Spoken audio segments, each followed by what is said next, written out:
नमस्कार, आप देख रहे हैं पंजाब केसरी टीवी और मैं हूं प्रवीण झा। आज हम बात करेंगे कि कैंसर मरीजों के लिए कोरोना कितना घातक है। साथ ही यह भी जानने की कोशिश करेंगे कि इससे कैसे बचा जा सकता है। और इसी पर बात करने के लिए हमारे साथ जुड़ रहे हैं सर गंगाराम अस्पताल दिल्ली के कैंसर रोग विशेषज्ञ डॉक्टर श्याम अग्रवाल जी। श्याम जी, आपका बहुत बहुत स्वागत है पंजाब केसरी टीवी पर। नमस्कार। नमस्कार जी। सर, सबसे पहला सवाल आपसे यही जानना चाहेंगे कि कैंसर मरीजों के लिए कोविड जो है ये कितना घातक है। देखिए, कैंसर की जो बात आएगी तो उसके जब इलाज करना चाहेंगे तो उसमें 3 तरीकों से इलाज होता है। एक तो ऑपरेशन होता है जिसको कि कैंसर सर्जरी बोलते हैं। दूसरा रेडियोथेरेपी जिसमें कि किरणों से इलाज किया जाता है, लगभग 5 से 6 हफ्ते चलती हैं। और तीसरा कैंसर की कीमोथेरेपी की दवाएँ रहती हैं जिसमें कि जी ग्लूकोज़ में डाल के दवाएँ देते हैं। तो तीनों में जो है पेशेंट्स जो कैंसर के रहते हैं, एक किस्म से सेमी इमरजेंसी मानी जाती है। जी उसके इलाज को हम बहुत ज़्यादा देर तक रोक नहीं सकते हैं। तो जो भी इलाज की आवश्यकता रहती है, उसको हमें समय रहते करना पड़ता है, क्योंकि अगर इलाज में डिले करेंगे, तो कैंसर फैलने की संभावनाएँ बढ़ जाती हैं। जी यूजुअली कैंसर एक स्लो बीमारी मानी जाती है, तो कुछ हफ्ते, 2 हफ्ते, 3 हफ्ते, 4 हफ्ते का इंतज़ार हो सकता है। कुछ जी इलाज मॉडिफ़िकेशंस की जा सकती हैं, लेकिन इलाज को पूरी तरह से रोका नहीं जा सकता। जी। तो सर, जिस तरह से ये लॉकडाउन लगा, लॉकडाउन में कैंसर मरीजों को तो काफ़ी परेशानी आ रही होगी इस दौरान, जब तक ये लॉकडाउन का जो पूरा पीरियड रहा। हालांकि अब थोड़े रिलैक्सेशन है उसमें लॉकडाउन में, लेकिन इसके बावजूद जो पेशेंट हैं जो क्रिटिकल पोजीशन में हैं उनके लिए तो काफ़ी खतरनाक रहा होगा ये पूरा टेन्योर। देखिए, हम सारे देश में आपस में डॉक्टर्स जुड़े हुए हैं। आजकल आप समझते हैं, जानते हैं कि वेबिनार्स भी हो रहे हैं और हम सब आपस में सलाह कर रहे हैं कि जैसे मैंने अभी बोला कि कैंसर के रोग के इलाज को पूरी तरह से रोका नहीं जा सकता है। और हम सब डॉक्टर्स मिल के जितने भी मरीज़ हमारे पास आ रहे हैं, या तो हमने उनमें थोड़ी-थोड़ी मॉडिफ़िकेशंस की हैं कि अगर किसी को तेज़ इलाज चल रहा था, तो कोरोना वायरस से डरते हुए वो तेज़ इलाज में हमने थोड़ी कमी लाई है, जिससे कि मरीज़ को इलाज से भी नुकसान ना हो और कोरोना वायरस से भी नुकसान ना हो।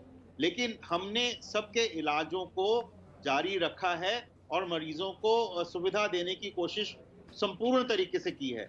अगर मान लीजिए मैं जैसे दिल्ली में बैठा हूँ, गंगाराम जी हॉस्पिटल में बैठा हूँ, मेरे पास बहुत से मरीज़ बाहर शहरों से आते हैं और लॉकडाउन की वजह से वो नहीं आ पा रहे थे।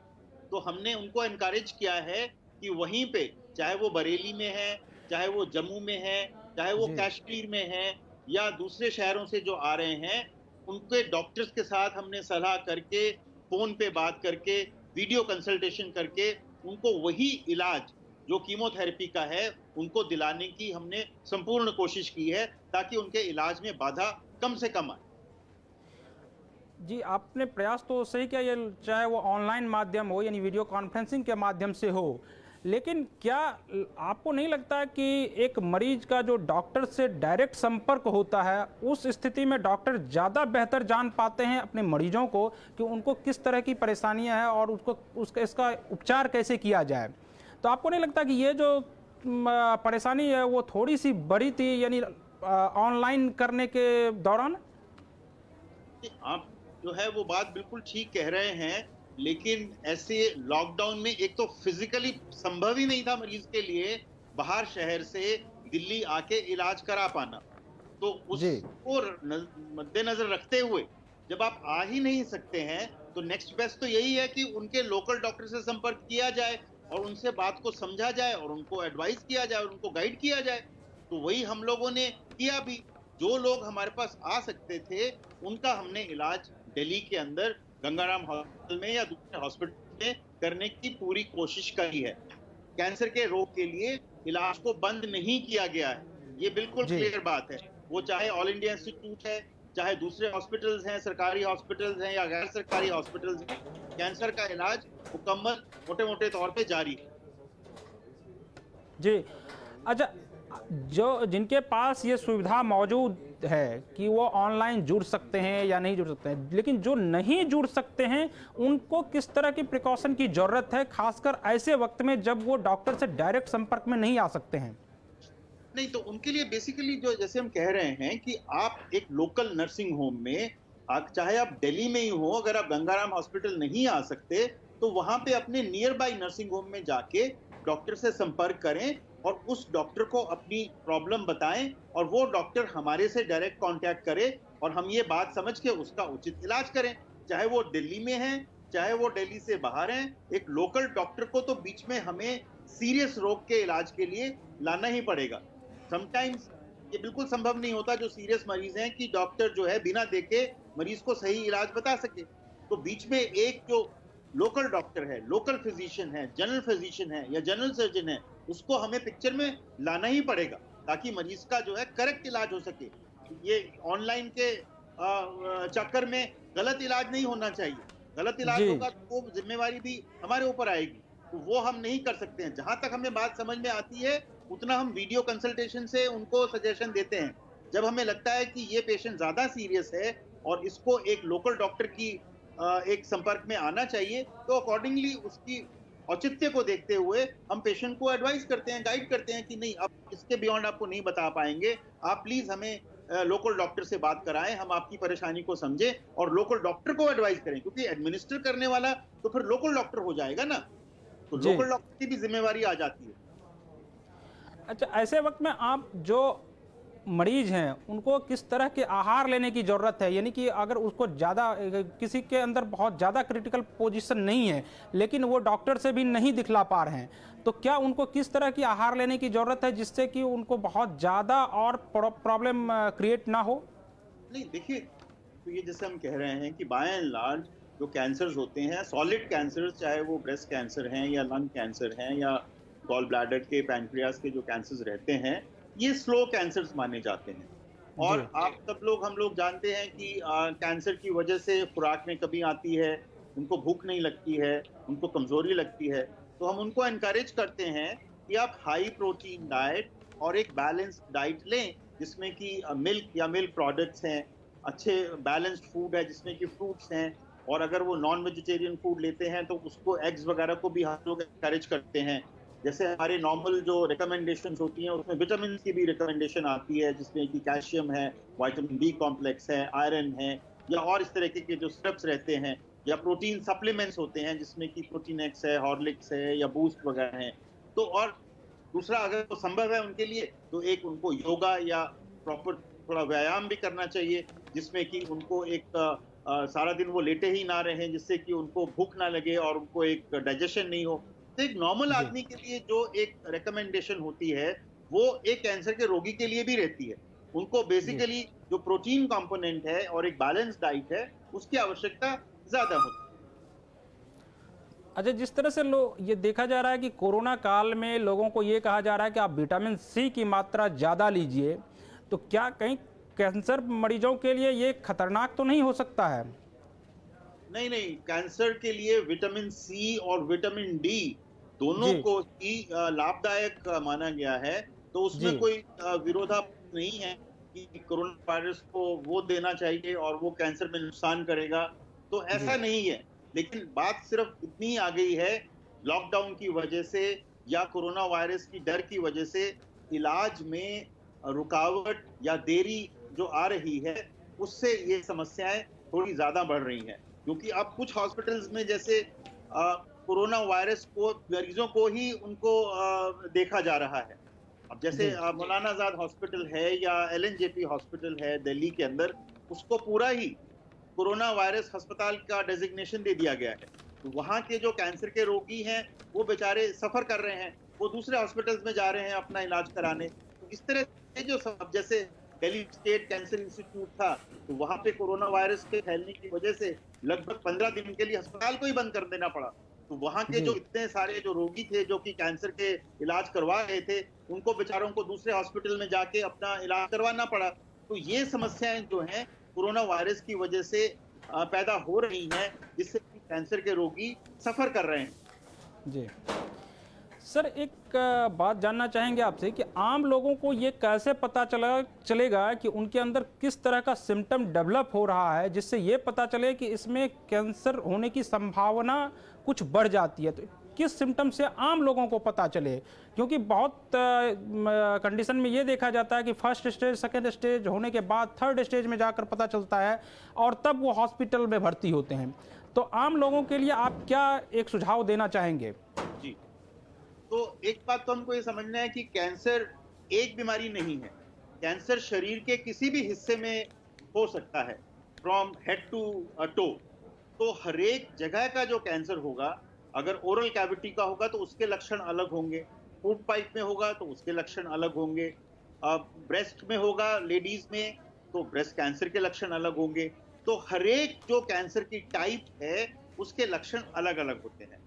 तो उसमें जो 5, 6, 7 लक्षण जो कॉमन समझे जाते हैं, उसमें यह है कि किसी भी शरीर के हिस्से में एक नई गठान का बनना या एक नया अल्सर का पैदा होना, जैसे फॉर एग्जांपल मुंह में छाला बन जाना या लिप पे छाला बन जाना, और वो 2 या 3 या 4 हफ्ते तक ठीक ना होना। इसी तरह जी। से अगर आपके लैरिंग्स में, गले में कैंसर होगा तो आपकी आवाज में परिवर्तन आएगा और वो आवाज बैठना शुरू हो जाएगी, और वो नॉर्मल जैसे किसी को जुकाम होती है, खांसी होती है या फ्लू होता है तो उसमें भी वो चीज हो सकती है, लेकिन वो जो नॉर्मली 2 या 1 हफ्ते में ठीक हो जाता है। लेकिन जो लक्षण 3 या 4 सप्ताह के बियॉन्ड परसिस्ट करे तो आपको जी। कैंसर का डाउट होना चाहिए। सिमिलरली आपकी गर्दन में कोई गांठ होना या कोई बगल में गांठ होना, लेडीज में ब्रेस्ट में गांठ होना, खासतौर पे पेनलेस होना, दर्द नहीं जी। होना उसके अंदर, और वो गांठ का धीरे धीरे करके बढ़ता जाना। कहीं पे गांठ हो तो बढ़े तो आपको डॉक्टर के पास जाके चेकअप कराना। चौथी बात, जैसे कहीं से भी ब्लीडिंग होना, फॉर एग्जाम्पल मुंह के रास्ते से, खांसी के जरिए से, या उल्टी में ब्लड आना, या लेडीज को यूट्रस के जरिए ब्लीडिंग होना, और वो ब्लीडिंग का अगेन 1-2 सप्ताह या 5-6 दिन के बाद जो है वो होते रहना। तो ये एक कॉमन लक्षण माने जाते हैं।